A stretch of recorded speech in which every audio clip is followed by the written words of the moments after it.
T'es allé chez les putes? J'ai pas d'argent pour les putes. J'étais avec la femme de ma vie. Formidable. Bon, ben laisse-moi dormir alors.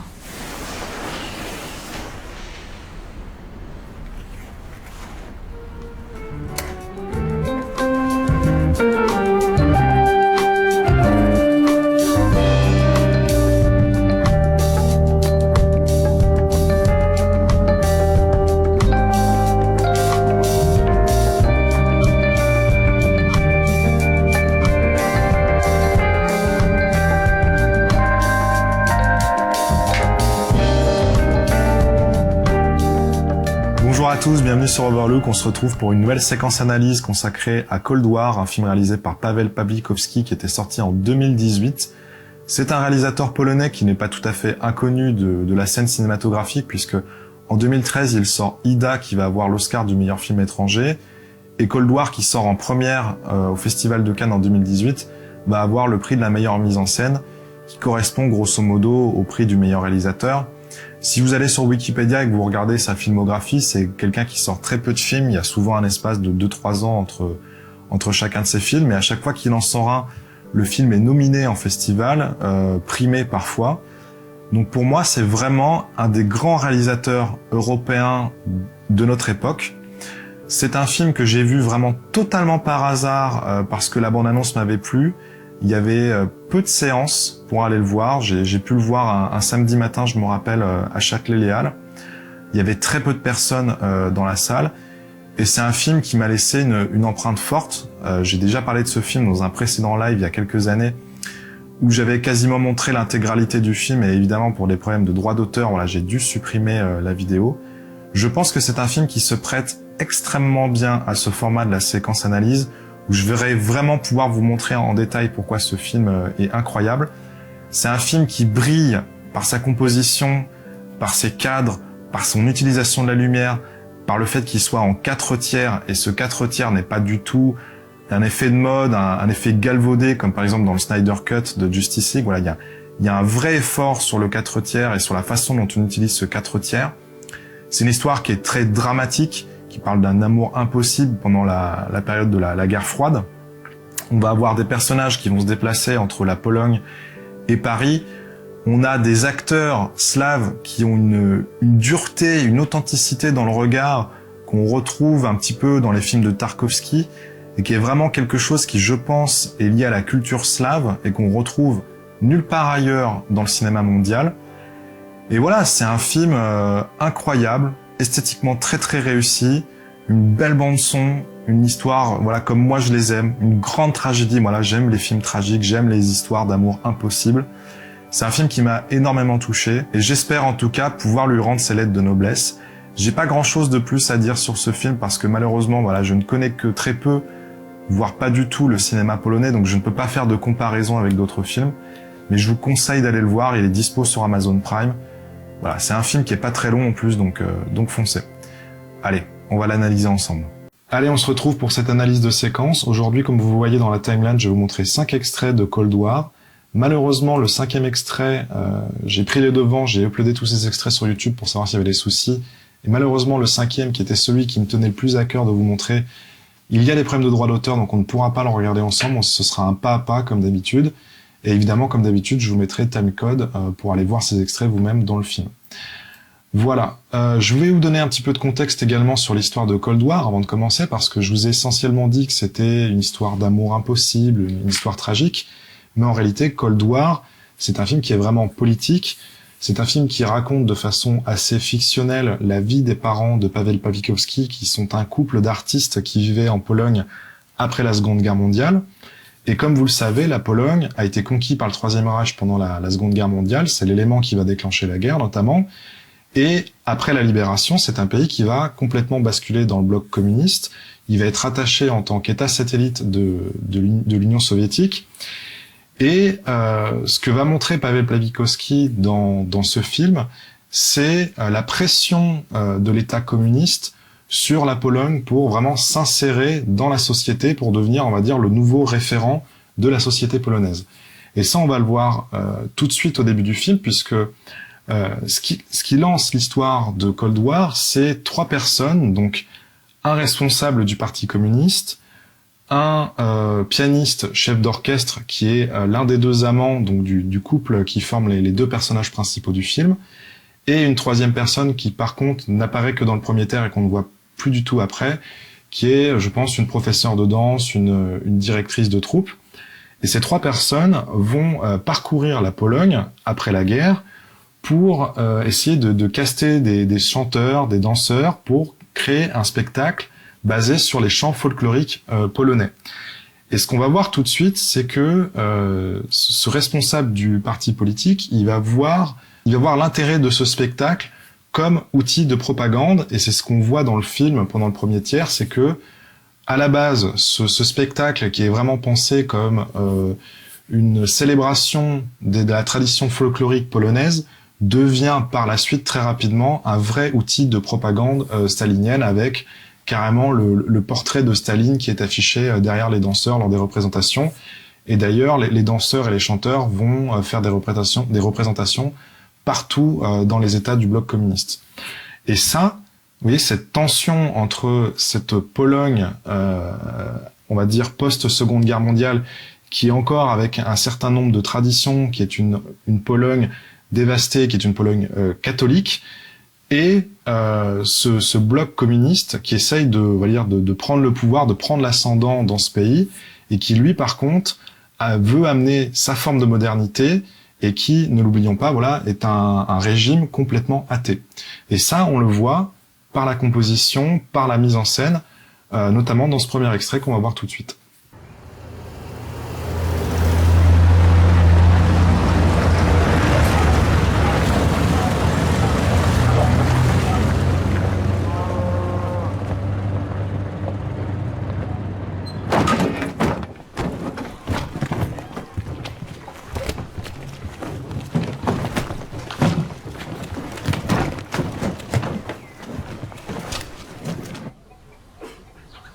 Młodzieży, macie prawo się zapytać, co my tu robimy przed Pałacem Obszarników. A ja mam obowiązek wam odpowiedzieć, teraz to jest wasz dom. A te drzwi prowadzą do świata muzyki, pieśni i tańca. Tej muzyki, która rodziła się na pańszczyźnianych polach, muzyki waszych dziadów i pradziadów, muzyki bólu, krzywdy, poniżenia. Jeśli uśmiechu, to przez łzy. Teraz macie prawo się mnie zapytać, czy wszyscy wejdziemy przez te drzwi. A ja wam odpowiem, absolutnie nie wszyscy. Tylko najlepsi z najlepszych wejdą do środka i pod czujnym okiem naszych pedagogów wkroczą na estrady Polski i całego obozu. Dlatego wzywam was do bezwzględnej i szlachetnej walki ze sobą i między sobą. Koniec z tragicznym losem Janków muzykantów. Hurra! Hurra! Alors j'ai remis la grille pour qu'on puisse voir en détail la composition, mais je pense que si vous avez fait attention, vous avez déjà remarqué que les plans sont quasiment tous symétriques. On le voit tout de suite, là, regardez avec ce chemin, vous voyez, c'est ce chemin qui se sépare en deux, ce château qui est aligné, vous voyez, sur la dernière ligne ici, et qui est quasiment centré sur la colonne, là, la colonne du milieu. Ensuite, on a ce plan avec le camion, où on a quasiment, pareil, le camion qui est centré au milieu, et ensuite on va voir un petit travelling, vous voyez, hop, vers la droite. Ça, c'est un côté très kubrickien dans la mise en scène. Kubrick, c'est le zoom, la symétrie et les travelling. Donc là, je sais pas, c'est peut-être un clin d'œil, mais en tout cas, moi, ça me fait énormément penser à Stanley Kubrick. C'est peut-être pour ça, d'ailleurs, que j'aime ce film. Ensuite, on avance un petit peu. Hop, on a donc le représentant du Parti communiste qui est ici, qui est quasiment centré, qui d'ailleurs est dans une position de dominance par rapport à la plèbe, au groupe, au public qui est ici. Ça va être d'autant plus frappant quand la caméra va se tourner de l'autre côté et qu'on va voir ces gens. Là, on a donc le pianiste, chef d'orchestre qui est ici, qui est l'un des 2 amants dont je vous avais parlé en introduction. Et ici, c'est la professeure de danse, la chef de troupe. Et ce qu'on remarque, vous voyez, c'est que déjà, ils sont pas centrés, comparativement aux représentants du Parti communiste qui, lui, est quasiment dans le centre du plan. Eux sont excentrés, ils prennent une place très très petite dans le cadre, Donc, ce qu'on sait quand on regarde Cold War, c'est que déjà, il y a une opposition entre ces trois personnages. Le chef d'orchestre et la professeure de chant ne sont pas forcément d'accord avec ce qu'est en train de faire le représentant du Parti communiste. D'ailleurs, lui, il va prendre l'ascendant au fur et à mesure dans les décisions qui doivent être prises sur ce groupe qui est en train de se monter. Lui, il va prendre l'ascendant et finir par prendre toutes les décisions. Et eux vont se retrouver dans une situation complètement minoritaire. Ils vont être relégués au rang d'exécutants, tout simplement. Et là, par la composition, eh bien, on le voit, ils prennent une part très très limitée dans le cadre, ils sont excentrés, et puis en plus, vous voyez, ils sont mis à l'écart, ils sont pas du tout dans le groupe des acteurs et des danseurs. Donc ils ont un statut à part, dans le sens où ils font pas partie, on va dire, du peuple, entre grosses guillemets, mais ce ne sont pas des décideurs non plus. Et ça, on le voit par cette composition. Ensuite, j'avance un petit peu. On a un plan qui est aussi très intéressant, c'est le plan sur ce public en plongée. Donc on a évidemment ce représentant du Parti communiste. Donc là, c'est une vue quasiment subjective, on va dire, c'est ce qu'il voit parmi ses yeux. On voit qu'il est dans une position de dominance. Ce qu'on remarque aussi, c'est qu'il y a des choses qui sont en arrière-plan. Il y a cette vache, il y a cette espèce de champ un petit peu désert, un petit peu foutraque. Là, clairement, on est sur une représentation un petit peu d'un pays qui est en phase de reconstruction, qui est un pays rural, avec des gens, vous voyez, qui sont habillés très très simplement, qui n'ont pas l'air d'avoir beaucoup d'argent particulièrement. Donc là, on a vraiment une représentation, on va dire, de la Pologne de cette époque, quoi, d'un pays probablement un peu ruiné et en reconstruction, en restructuration, avec un peuple qui est vraiment dans l'attente de changement et qui n'est en tout cas pas décideur puisqu'il est dominé. Et là, plan encore également très intéressant, c'est que là, du coup, on a ce représentant du Parti communiste qui est placé entre ces deux colonnes, vous voyez. Et ça, du coup, symboliquement, ça représente que derrière lui, il y a un establishment, il y a un ensemble de pouvoirs qui parlent à travers la voix de cet homme, vous voyez. C'est ça que représente le fait qu'il soit placé devant ce bâtiment entre ces deux colonnes, vous voyez. C'est que derrière cette personne, derrière ce représentant du Parti communiste, en réalité, derrière, il y a un appareil d'État, il y a du pouvoir, tout simplement. Et lui n'en est que le porte-parole, vous voyez. Et je crois que c'est tout pour cet extrait, vous voyez, donc assez intéressant. Et là, finalement, en quelques plans, on a quasiment l'entièreté des thèmes qui vont être évoqués dans ce film. Donc évidemment, comme je l'avais dit, c'est très politique. On passe à l'extrait suivant.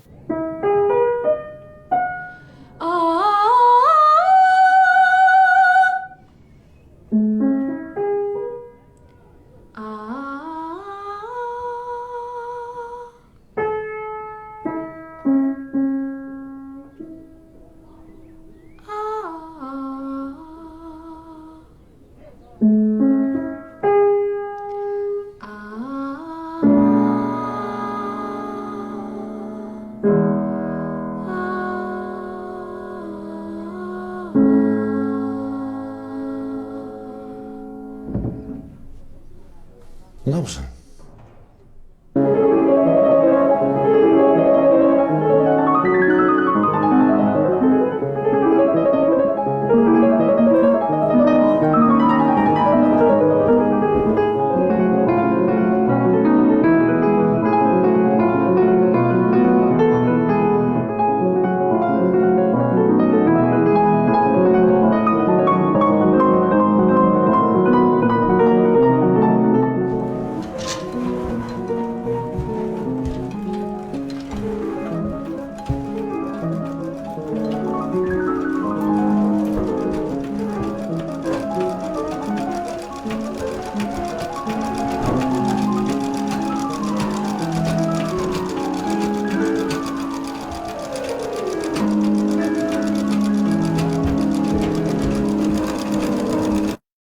Donc là, vous venez de voir la rencontre entre le pianiste et la chanteuse qui va devenir son amante par la suite.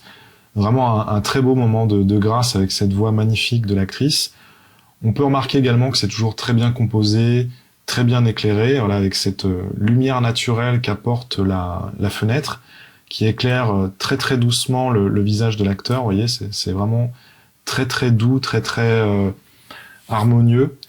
Et je ne sais pas si c'est de la lumière naturelle ou si c'est de la fausse lumière naturelle, parce que par exemple dans The Shining, vous savez, il y a plein de scènes qui paraissent filmées en lumière naturelle par les fenêtres de l'Overlook, mais en réalité quand on regarde les making-of du film, ça n'est pas du tout de la lumière naturelle, c'est de la lumière artificielle qui est placée de façon intelligente sur les vitres et qui permettent de donner cette impression de douce lumière naturelle, mais ça n'en est pas du tout. Donc là, je ne sais pas. Honnêtement, je me suis pas renseigné sur le sujet, mais en tout cas, voilà, on peut vraiment noter que c'est magnifiquement éclairé. Vous voyez, avec cette grande fenêtre ici, ça paraît de la lumière naturelle. Hein. Bref. Évidemment, grande symétrie dans le plan. L'actrice est quasiment centrée. Moi, ce que j'aime beaucoup également, c'est que là, on a cette espèce de colonnade dont le rebord vraiment suit. C'est rectiligne. Vous voyez, on pourrait presque tracer une parallèle entre l'arête de la colonne et le bord du plan. Vous voyez, ça, c'est des détails qui me plaisent en tout cas. Pareil, le fait que le rideau, vous voyez, le bord du rideau soit très très bien aligné. Je sais pas exactement quel objectif ils ont utilisé pour faire ce film, mais en tout cas, ce que je remarque moi, c'est que les lignes ne sont pas déformées. Donc à mon avis, ils n'ont pas utilisé un grand angle. Je pense que c'est au minimum un 50 mm, voire une grande focale, peut-être un 85. Mais en tout cas, c'est pas un grand angle. Et c'est vraiment judicieux parce que lorsqu'on a des plans comme celui-ci, où on a beaucoup de lignes, vous voyez, on a beaucoup de lignes droites comme ça, si vous utilisez un grand angle, eh bien, vous allez forcément avoir des déformations sur ces lignes. Elles vont se gondoler en quelque sorte. Et esthétiquement, bah, c'est pas très beau. Alors que là, bah, vous voyez, c'est parfaitement rectiligne. Et voilà, moi, ça me plaît beaucoup en tout cas. J'enlève la grille une seconde pour vous montrer ce détail qui était la raison pour laquelle je voulais vous montrer cet extrait. Ici, vous avez le portrait de Dmitri Shostakovich, donc qui est un grand compositeur russe et qui est placé ici, vous voyez, dans une position un petit peu dominante sur ces deux personnages, un petit peu comme un œil qui regarderait ce qui se passe dans la pièce. Et donc, c'est un compositeur russe, et juste après, on va avoir le pianiste qui va jouer du Chopin, et Chopin, c'est un compositeur polonais. Donc vous voyez, il y a vraiment une volonté, par la mise en scène, par les choix de montage, de composition, de montrer de façon subtile, pour celui qui aura l'œil, cette opposition, cette friction entre la culture polonaise préexistante et cette culture russe communiste qui tente de s'imposer en Pologne après la Seconde Guerre mondiale. Allez, on passe à l'extrait suivant. Mam dość, zaczyna mnie to wszystko irytować. Chodź, spływamy. Poczekaj, daj się docieszyć. Niech się bawią. My się też pobawimy.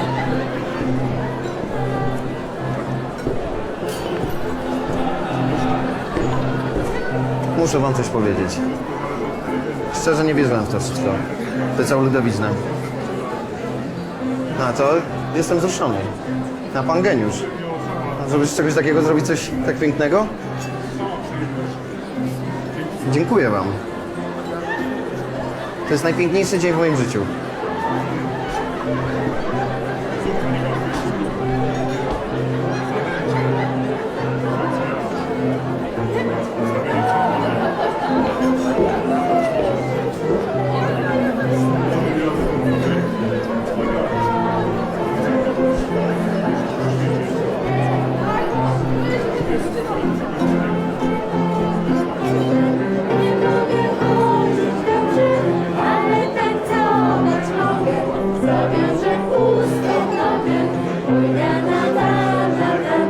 Alors que dire, un plan magnifique pour moi, sans doute un des plus beaux du film. Franchement, il fait partie de mes préférés. Et ce qui est vraiment très très malin dans cette scène, c'est l'utilisation du miroir qu'on remarque pas tout de suite, hein, uniquement au moment où ce personnage arrive et donc on voit son reflet dedans. Je vais remettre la grille une minute, mais bon, voilà, encore une fois, c'est très très bien composé. Ce qui est pas mal, c'est qu'on a beaucoup d'espace au-dessus des personnages, donc on peut voir l'ampleur de cette pièce, l'ampleur de tous ces gens qui sont là pour... là, tout ça, c'est le public, en fait, du spectacle. C'est l'après-spectacle, on va dire, le pot d'après-spectacle. Donc, on comprend tout de suite que ça a eu beaucoup de succès. On a une impression de grandeur, une impression d'espace, alors que bon, c'est juste un miroir. C'est très bien éclairé.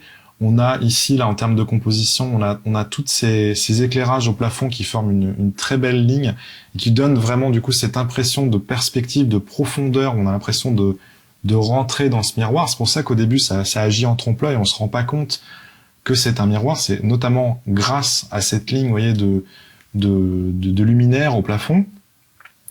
Ensuite, ce qu'on peut noter d'intéressant, c'est que, voilà, j'enlève la grille une seconde.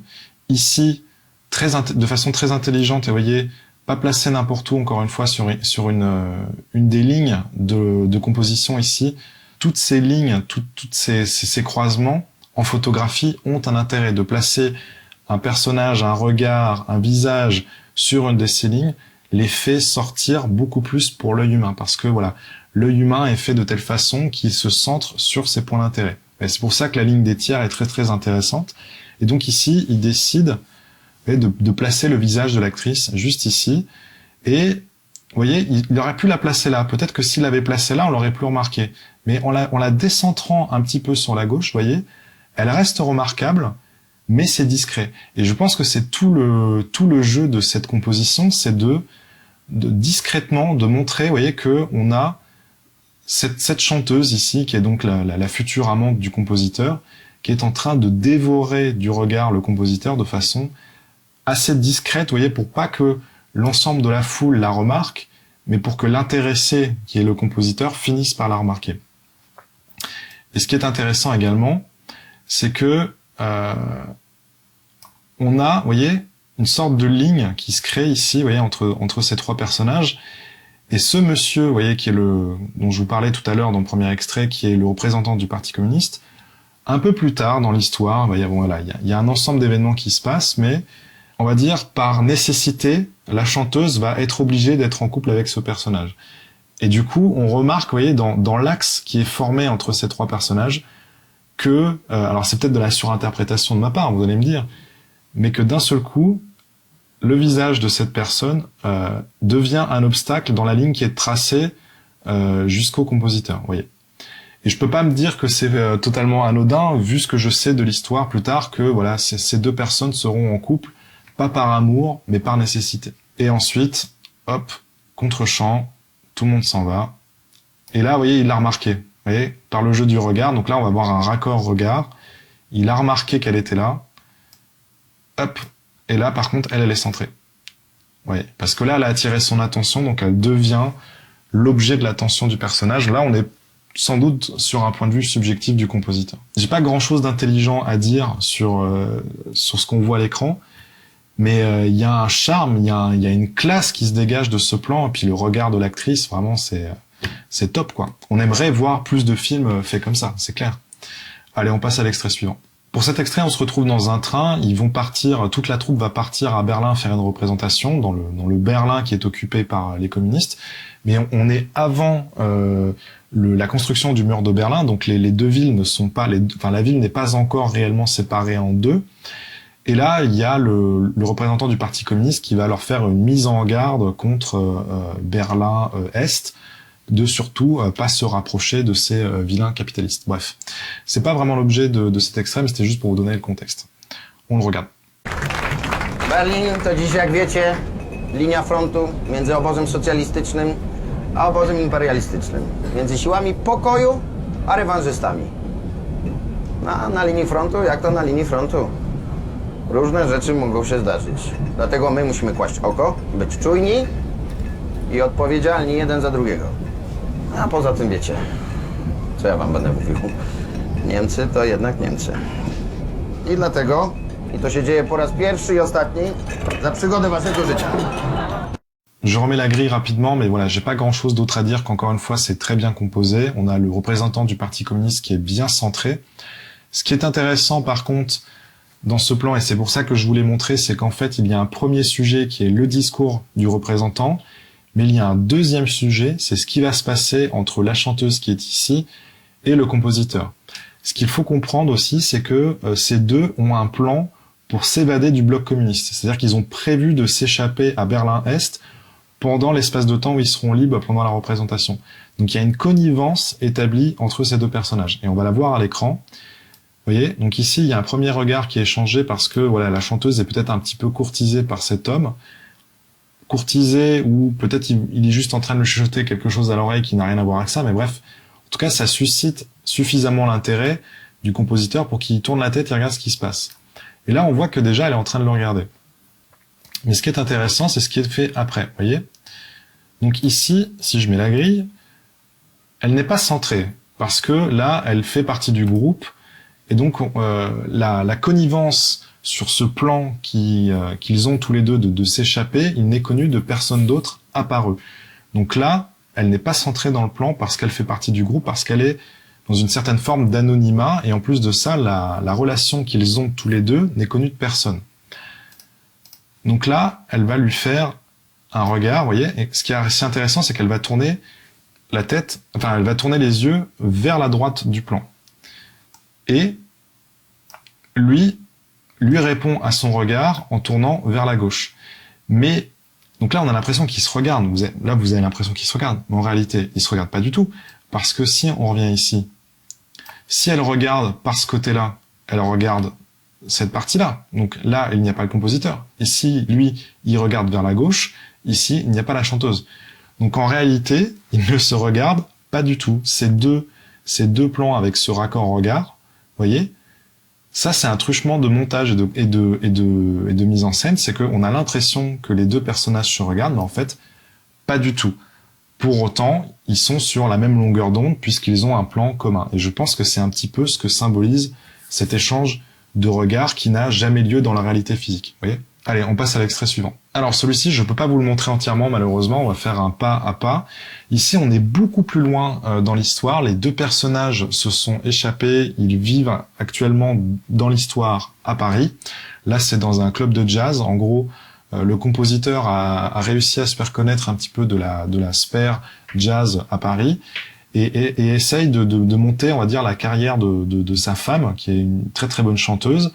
Mais ça prend pas vraiment, vous voyez. Et elle a une forte nostalgie du pays, elle se plaît pas du tout sur Paris. Leur couple bat de l'aile vraiment très fortement à ce moment-là. Il y a une sorte d'incompréhension entre eux deux, ça marche plus vraiment. Et là, on le voit tout de suite à l'écran avec lui qui parle à quelqu'un, elle qui est là, qui s'ennuie. Donc les deux personnages se tournent la tête, ils sont pas du tout dans une harmonie, dans une discussion ensemble, ils sont vraiment chacun de leur côté. Alors que vous voyez, là, on comprend que pourtant on est dans un club où les couples se rencontrent. Ici, le couple ne fonctionne plus du tout. Vous voyez ? C'est pour ça, à mon avis, qu'il y a ce couple ici. Ce qu'on remarque également d'autre, c'est qu'il y a ici tout cet espace vide qui, en photographie, s'appelle un espace négatif.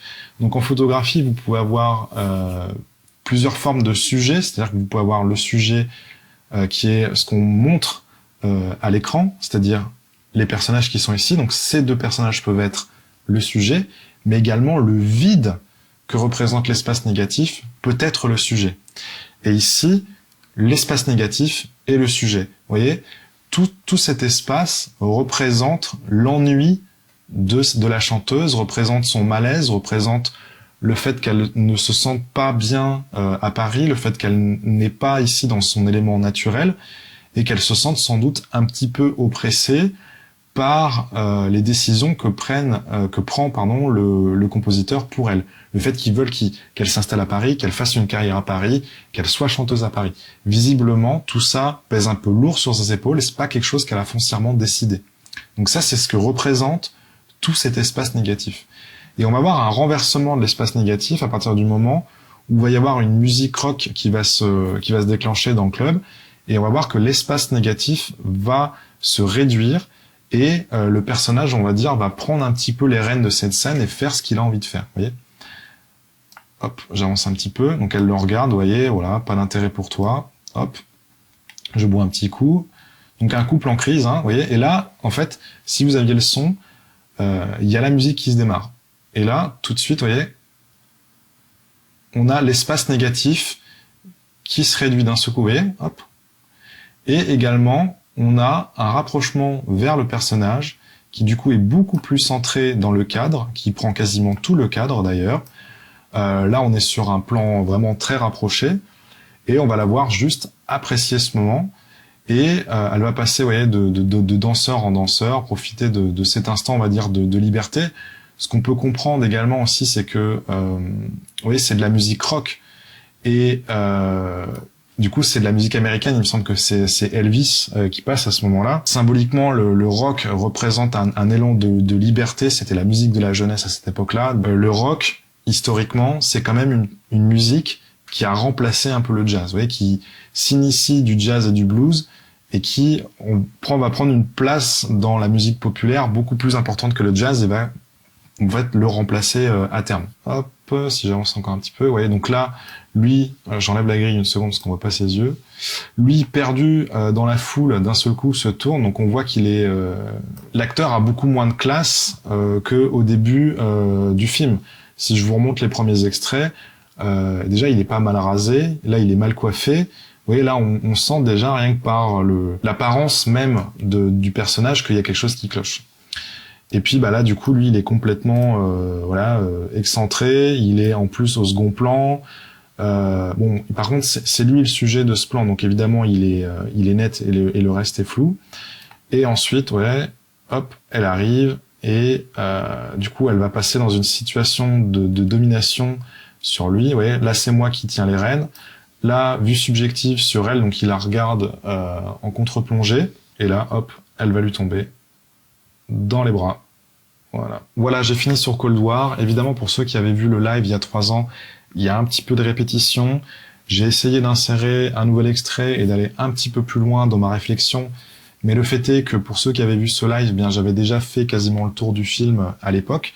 Maintenant, bon, bah, vu qu'il est plus en répertorié, qu'il est plus nulle part, je pense que c'était une piqûre de rappel assez intéressante. Puis, c'est un film qu'il faut défendre. C'est un film qui est très peu connu et qui est pour autant magnifique, fait avec des gens de talent qui savent ce qu'ils font, et ça me plaît. J'ai également quelque chose à vous dire, c'est que j'ai le bonheur d'accueillir un nouveau membre de ma famille, puisque je suis papa d'une petite fille depuis quelques jours, donc c'est un petit peu pour ça que cette vidéo sera peut-être un peu plus fouillie que les précédentes, c'est que vraiment je vous fais cette analyse assez tard le soir, avec le peu de disponibilité que j'ai assez rapidement. Donc ne m'en voulez pas, mais je tenais vraiment à vous faire cette séquence analyse avant de faire une pause, puisque évidemment voilà la venue d'un nouvel enfant dans ma vie va faire que je ne vais pas pouvoir faire autant de vidéos que je faisais avant. C'est pas pour dire que j'en faisais beaucoup, mais bon, ça me prenait quand même assez de temps. Mais voilà, là j'ai décidé en tout cas pour accueillir ma fille dans les meilleures conditions, de faire une pause jusqu'à la fin de l'année. Ce qu'il faut comprendre, c'est qu'il n'y aura plus de vidéos avec ma voix jusqu'à la fin de l'année parce que c'est vraiment difficile de s'enregistrer dans ces conditions. Par contre, je ne m'interdis pas de vous faire une petite vidéo montage comme j'avais fait sur Hiroshima mon amour. Voilà. Mais il ne va pas falloir attendre beaucoup de contenu ou beaucoup de grosses vidéos analyses sur la chaîne avant un moment. Voilà, eh bien, je vous souhaite le meilleur, messieurs, mesdames, et je vous dis à bientôt. Prenez soin de vous.